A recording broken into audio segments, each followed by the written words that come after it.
Good morning. तर काल आपण सेंट्रॉइड फॉर्मॅटिक स्टडी केला होता.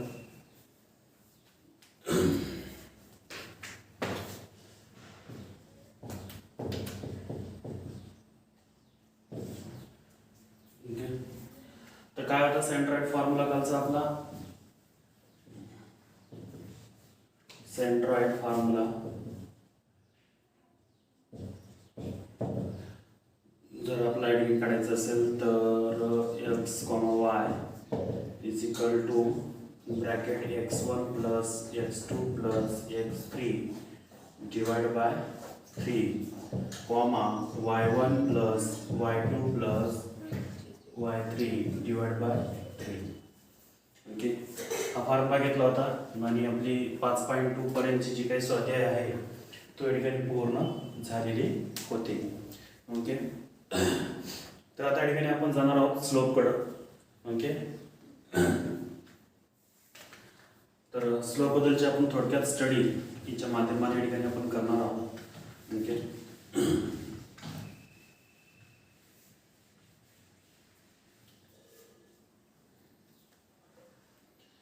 तर स्लोपच्या अगोदर आपण इन्क्लिनेशन पाहूया.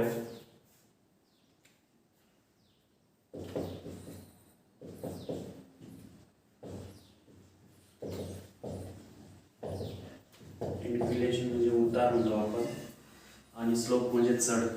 ओके, त्या ठिकाणी दुसऱ्या पायाच्या ठिकाणी आपल्या नंबर 1 आणि नंबर 2 ला आपल्या ठिकाणी स्लोप पाहायचा आहे. काय पाहिजे ठिकाणी? स्लोप. ओके, उतार आणि चढ. ओके, किंवा चढ उतार अशा ठिकाणी आपण शब्द वापरत असतो आपल्या जीवनामध्ये. तर कशा प्रकारे आपण पाहतो तर लाईनच्या तुम्ही बरेच वेळेस गार्डन मध्ये गेल्यावर वगैरे तुम्ही घसरगुंडी वगैरे पाहिले असाल. ओके, तुम्ही बरोबर बसताना खाली घसरे देता, बरोबर आहे? कशाने घसर देता? कशाने घसर देता? नाही, तुम्ही कशाने घसर देता? तर अशा प्रकारे आपण पाहतो. जर तिथे जर समजा चढ नसता असला किंवा स्लोप उतार नसता असता तर आपण घसरले असते का? नाही.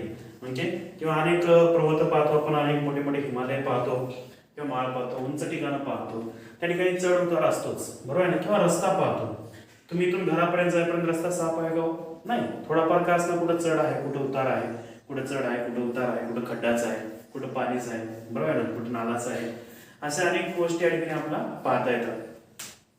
तर या ठिकाणी आपल्या मॅथमॅटिक्स या ठिकाणी लाईनचा स्लोप आणि इन्क्लिनेशन या ठिकाणी आपला पाहायचा आहे. इन्क्लिनेशन हे थिटाने दाखवतात. थिटा मीन्स याला थिटा म्हणतो, आपल्याला माहित आहे. ट्रायगोनोमेट्री मध्ये आपण गेल्या वर्षी 9th क्लास मध्ये पाहिलं होतं.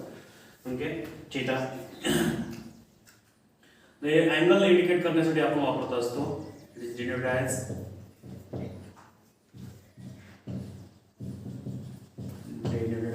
angle, measure of angle. Generally दुसरे वापरू शकतो आपण, काय हरकत नाही. Measure of angle. ओके, समजा हे आपला क्वाड्रंट आहे. ओके, काय ठिकाणी क्वाड्रंट आहे, एक्स ऍक्सिस वाय ऍक्सिस जे काय असेल, किंवा आपण क्षैतिज समांतर एखादी रेषा पकडली, जमीन आहे समजा. एक्स ऍक्सिस म्हणजे आपण जमीन मानतो, कधी पण ध्यान ठेवा. ओके, म्हणजे आपला लँड भूभाग समजतो आपण. एक्स ऍक्सिस म्हणजे त्याचं नावच आहे एक्स ऍक्सिस, म्हणजे क्षितिज समांतर रेषा. क्षितिज म्हणजे जमिनीशी समांतर असणाऱ्या रेषा, म्हणजे जमिनीवर चालवलं असतं. आता तुम्हाला फरशीच्या स्टाईलच्या ठिकाणी रेषा दिसतात, म्हणजे तर त्याप्रमाणे ठिकाणी आपण त्याचं पाहत असतो. तर क्षितिज समांतर रेषा. आता या ठिकाणी समजा एक मी अँगल काढला 30 डिग्रीचा. काय ठिकाणी थिटा इज इक्वल टू आपण समजा 30 डिग्री घेतलं इथं, लाईन गेला. समजा आपण दुसरी एक रेषा काढली आणि समजा जर या रेषेचा आपण इन्क्लिनेशन वाढवला, म्हणजे कल वाढवला. इन्क्लिनेशन म्हणजे काय? कल सुद्धा म्हणतो आपण. स्लोप म्हणजे चढ उतार दोन्ही पण असते त्याच्यामध्ये. ओके, याला कल सुद्धा म्हणतो आपण रेषेचा. तर समजा याचा आपण थिटा वाढवला. आता थिटा वाढल्यानंतर स्लोप वाढतो का कमी होतो? जर इन्क्लिनेशन जर आपण वाढवला, ओके, 30च्या ऐवजी आपण 60 केलं समजा, नाही जास्त ओके, असं केलं समजा आपण की जर या ठिकाणी theta is equal to 60 okay, काय या ठिकाणी 60 इथं थिटा इज इक्वल टू 30 म्हणजे जवळपास टॅन थिटा काढला तर 1/2 च्या जवळपास या ठिकाणी आपल्याला पाहायला भेटते, किंवा याच्या मध्यभागी जर आपण पाहिलं तर 45 सुद्धा या ठिकाणी आपल्याला काढता येतो, theta is equal to 45 okay, theta is equal to 45 या ठिकाणी 1 भेटते, हा 1 पेक्षा कमी आणि हा 1 पेक्षा जास्त येणार आहे, म्हणजे इन्क्लिनेशन वाढलं की लाईनचा कल पण याकडे वाढतो, बरोबर आहे ना. ही घसरगुंडी एवढी आहे ती 30 डिग्रीची घसर येते, ही थोडी वरी आहे बरोबर आहे. जर आपला 60 ची जर दिली ओके तर एका सेकंदाच्या आत आपण खाली पडतात दणकुने आलं होतं, आणि त्यासोबत समजा आपल्याला जर 90 ची दिली समजा, काय केली ठिकाणी 90 ची दिली ओके, पोल वगैरे असतात रस्त्यावर उघडा तुम्हाला माहिती लाईटचे कोणते पण ते 90 डिग्री मध्ये असतात ओके, आणि तिथे जाऊन तुम्ही त्याच्यावर जाऊन स्लोप करतो म्हणा, घसरगुंडी करतो म्हणा, म्हणजे काय नाही ओके. तर तिथे इक्वेशन जे आहे थिटा इज इक्वल टू 90 चा या ठिकाणी आपल्याला पाहायला भेटते. तर तुम्हाला एखाद्या मार्काला प्रश्न या ठिकाणी विचारला जाऊ शकतो ओके. तर तुम्हाला जवळपास टॅन थिटाच्या सगळ्या किमती या ठिकाणी माहित असणं पाहिजे. टॅन थिटा, थिटा मीन्स याच्यामध्ये 0, त्यानंतर 0 डिग्री, 30 डिग्री, 45 डिग्री, त्यानंतर 60, 90 येणार नाही, मात्र एवढ्या तरी किमती तुम्हाला ठिकाणी माहिती असणं या ठिकाणी गरजेचं आहे, कोणाच्या टॅनच्या ओके. तर या ठिकाणी जर तुम्हाला अशा प्रकारचा या लाईनचा कल काढायचा झालं 90चा ओके तर काढता येणार नाहीये, किंवा याची घसरगुंडी सुद्धा तुम्हाला बनवता येणार नाहीये ओके. इथं घसर होत नाही, नुसतं गुंडीच होते, इथं नुसती गुंडीच होते, घसरत नाहीच ओके. गुंडी येऊन दण पण आलं होतं जमिनीवरती ओके. तर हे थोडेफार चालते, हे पण तरी खतरनाकच बनते. 60 जरी काढली तरी 45 30च्या बरे आहे ओके. त्याच्यापेक्षा खाली अजून 50च्या 30च्या 10च्या हे स्लोच होतं जास्त ओके. आणि 0 ची केली तर ही होची ओके बरोबर आहे ना. असं पोहण्यासारखं घसरत जावं लागते बरोबर आहे ना. खालचा सगळा भाग साफ होऊन जातो ओके कपड्याला धूळ लागून. तर अशा प्रकारचे म्हणजे चिन्ह समांतर एक्स ऍक्सिस या ठिकाणी जे काही स्लोप आहे तो 0 डिग्रीचा आहे ओके. म्हणजे इक्वेशन 0 चा आहे म्हणजे स्लोप या ठिकाणी 0 येणार आहे ओके. तर अशा प्रकारचे तुम्हाला व्हॅल्यू पाठ असणं गरजेचं आहे, कोणाच्या टॅनच्या. Tan 0, tan 30, tan 45, tan 60 okay. एवढ्या जरी किमती तुम्हाला टॅन बदलच्या तरी किंमत या ठिकाणी गेल्या वर्षीच्या जे शिकवल्या होत्या त्या तुम्हाला या ठिकाणी पाठांतर असणं गरजेचं आहे. नाही जर अजून पुढचा टॉपिक आपला या ठिकाणी आहेच, आपण तो टॉपिक घेणारच आहोत, त्याच्यावर काही शेरखा नाहीये ओके. तर हे झालं इन्क्लिनेशन लाईनचा. इन्क्लिनेशन या ठिकाणी म्हणजे इथला इन्क्लिनेशन असतो आणि स्लोप जो आहे याला म्हणतात स्लोप ओके.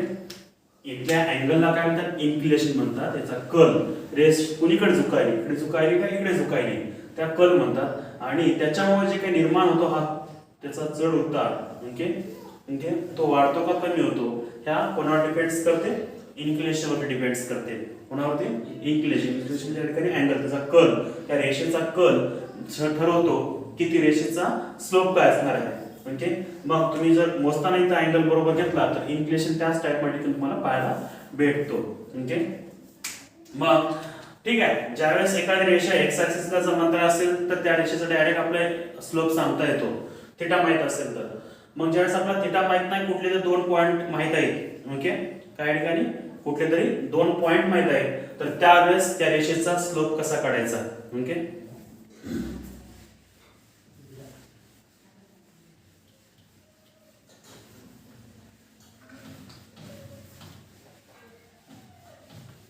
जर इन्क्लिनेशन माहित असेल तर डायरेक्ट स्लोप सांगता येतो, मात्र इन्क्लिनेशन माहित नसेल तर फक्त पॉइंट माहित आहे तुम्हाला त्यावेळेस या ठिकाणी त्या रेषेचा स्लोप कसा सांगायचा हे आपण थोडक्यात माहिती घेऊया ओके. समजा आपण एक कोऑर्डिनेट सिस्टम काढली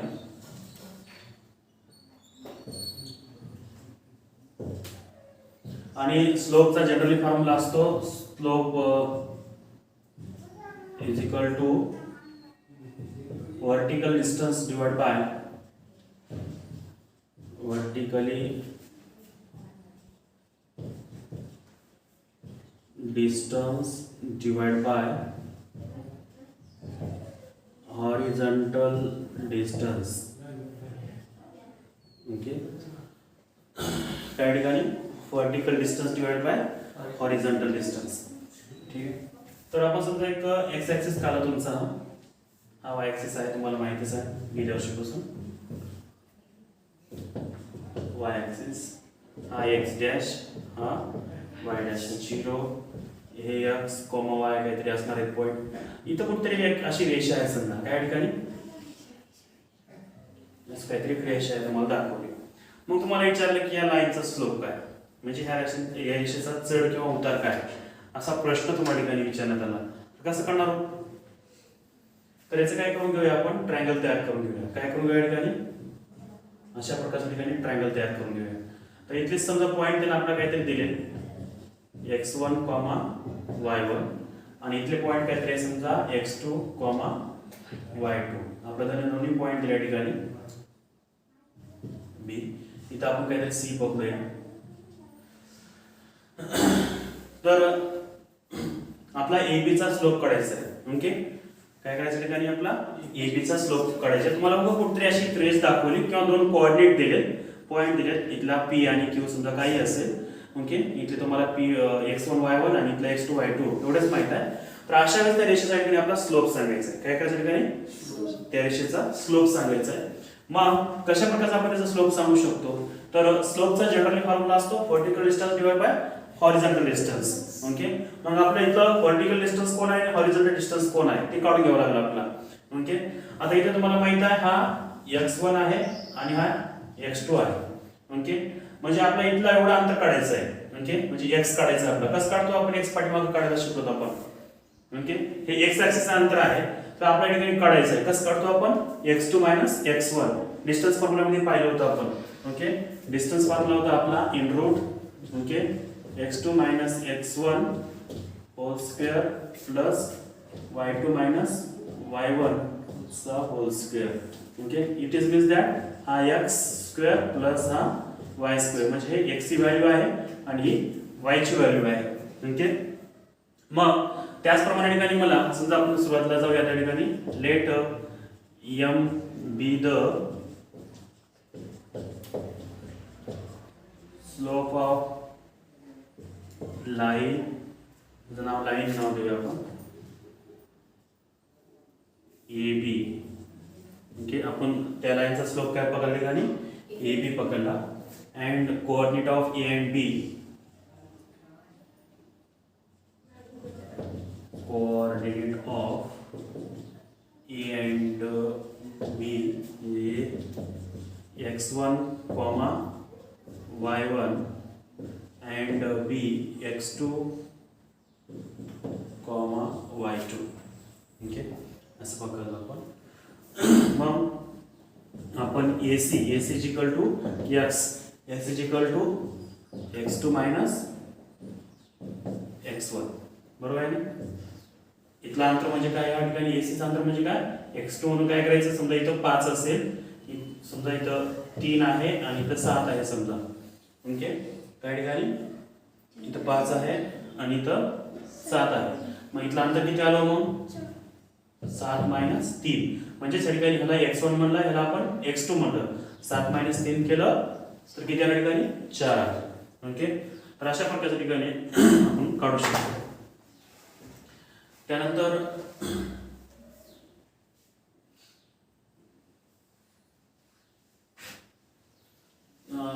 समजा इथं काहीतरी आहे,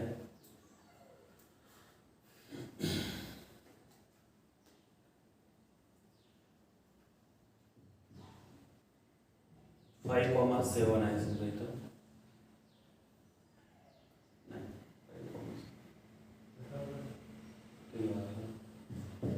3,5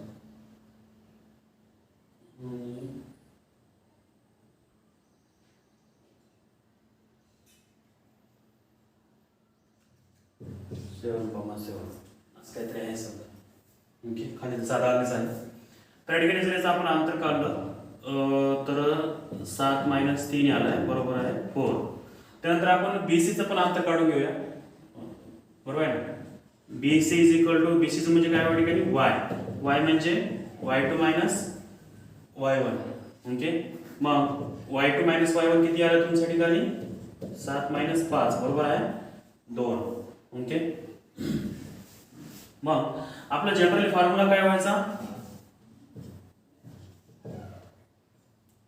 म्हणजे आपलं हॉरिझॉन्टल डिस्टन्स आले x is equal to x2 - x1 and इथे या ठिकाणी y is equal to y2 - y1. काय ठिकाणी हे व्हर्टिकल डिस्टन्स आहे आणि हे हॉरिझॉन्टल आहे. ओके, मग स्लोप कशा दाखवायचं ठरवलं आपण, m कशा दाखवतो रेडी आपण, slope m is equal to vertical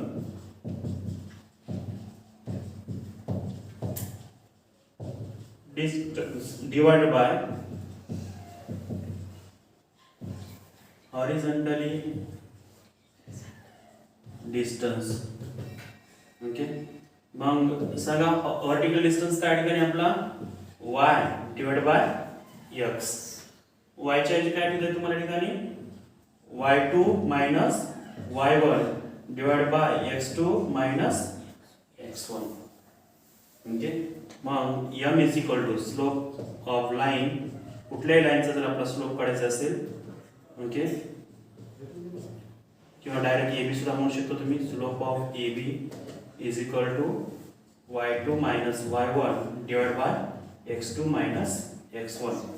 okay, मग या ठिकाणी तुम्हाला किंमत पण आहे, m इज इक्वल टू किती आला हो, y2 - y1 किती आला 2 आला, त्यानंतर x2 - x1 4 आला, m इज इक्वल टू 2/4 म्हणजे 1/2. ओके, मग तुम्हाला उत्तर लिहिता येते, the slope of the line AB is, the slope of the line AB is 1/2. Okay, म्हणून त्या रेषेचा स्लोप जो आहे तो किती आला ठिकाणी तुमचा 1/2. ओके, तर अशा प्रकारे आपला काढता येते. किंवा बरेच वेळेस आपण घरावरती पत्र वगैरे टाकतो, तुम्हाला माहिती आहे पत्र असतात किंवा छत असतो किंवा खापरा असतील. ओके, छतावरचा आता हे स्लॅबचे खाली थोडका त्रास व्हायचा, कारण का हे खूप परिपक्व राहते. आता पुराणे घरात जर पाहिलं तुम्ही खापराचे वगैरे किंवा पत्राचे, तर त्या ठिकाणी खापराचे घर असे ह्या स्लॅबवर केले जातात का नाही, ते कसे असतात ठिकाणी स्लोप मध्ये असतात, असं पाणी पडलं की सरळ घसरगुंडी निघून जाते, बरोबर आहे ना. किंवा पत्र सुद्धा असं ठेवता येत नाही, आपला फ्लॅट थोडं असे क्रॉस मध्ये ठेवावं लागतात. पाऊस पडला की ते सरळ निघून गेला पाहिजे, कारण जर पाऊस त्याच्यावरती थांबला तर पाऊस तुम्हाला माहिती आहे पाणी काय करतं, त्याला इरेजन आहे, त्याला गंजून टाकते. म्हणजे गंजून टाकतं म्हणजे 2-3 वर्षांमध्ये तुमच्या पत्राला असे चित्र पडतात मोठे मोठे. पाणी जर त्याच्यावर साचून राहिलं पत्रावरती तर लोखंड काय ठिकाणी इरेजन पार्ट्स आहे, गंजू शकतो. ओके, मग त्याच्यावरती पाणी थांबू नये म्हणून आपण काय करतो, त्या पत्राचा असा स्लोप ठेवतो. ओके, मग पाऊस पडल्या काय करते या ठिकाणी सरळ त्या धारेवर वळणी वाटप निघून जाते. तर अशा प्रकारचा हा आपला स्लोप तुमच्या जनरली व्यवहारामध्ये त्या ठिकाणी यूज करणारा, किंवा अनेक वेळेस जे काही मोठे मोठे पायऱ्या बनवतात किंवा घराची परिसुद्धा बनवतात, प्रत्येक ठिकाणी स्लोप चेक करतात. काय करतात ठिकाणी स्लोप चेक करतात. जर घराचं पाणी कुणीकडे काढायचं, तर समजा आपण फरशी धुतली तर या फरशीचं पाणी आपल्याला कुणीकडे काढायचं आहे, मग जर फरशी पाणी ते कुणीकडे आणायचं असेल मग तिकडून स्लोप ठेवतात थोडा थोडा.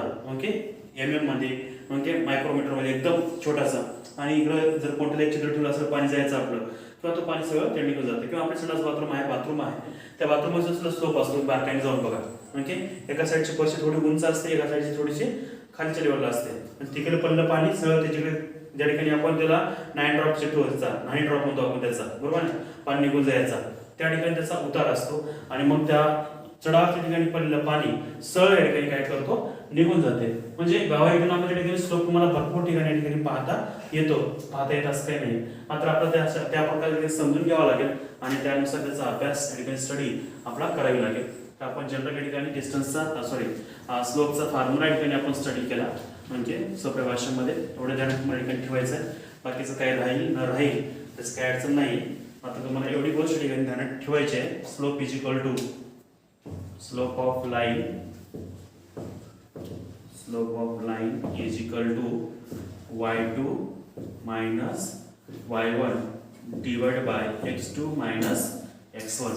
आणि स्लोप हा जनरली आपण मॅथमॅटिक्स मध्ये m न दाखवतात. कशा दाखवल्या ठिकाणी m न दाखवतात. स्मॉल m न, कॅपिटल M नाही, स्मॉल m.